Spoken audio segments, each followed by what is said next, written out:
అందరికీ నమస్కారం. ఇప్పుడు మన వీడియో మనం పుట్టపర్తిలో ఇక్కడ ఏం చేస్తున్నారు ఏం కథ అనేది అయితే తెలియజేద్దాం అనుకున్నా. పుట్టపర్తిలో అయితే ఇక్కడ చూడండి, మన వెంకటరమణ తాత చాలా రోజులు అయింది కదా, వీడియోలో కనిపించలా. చాలా మంది కానీ మన అభిమానులు అడిగినారు తాత కనిపించలేదని. తాత అయితే ఊరికి వెళ్ళినాడు కూతురింటికి, తర్వాత వచ్చినాడు.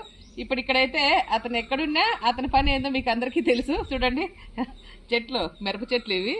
ఇక్కడంతా చూడండి టమాటా చెట్లు, వంకాయ చెట్లు, తర్వాత అన్ని చెట్లు అప్పుడే వనం రెడీ చేస్తున్నాడు. ఇక్కడ ఏ పని కూరికి ఉండబుద్ది కాదు కదా, ఏందో పని చేయాలమ్మా. అందుకే ఇప్పుడు అప్పుడే మొదలు పెట్టారు కదా.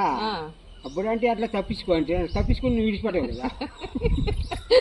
తప్పించుకున్న ఆయన వదిలిపెట్టావు కదా అంటే ఏదో పని చేపిస్తూనే ఉంటుందని అంటున్నాడు. ఇప్పుడైతే చెట్లు అన్ని ఇక్కడ కానీ టమాటా చెట్లు, మిరప చెట్లు, అన్ని రకాల కూరగాయలు అయితే ఇక్కడ పండించాలనుకున్నాడు. ఇప్పుడు ఇదంతా క్లీన్ చేసి ఇవన్నీ అయితే చెట్లు అన్ని పెట్టేసినాడు. ఇవన్నీ కానీ రెడీ కానీ చూద్దాం.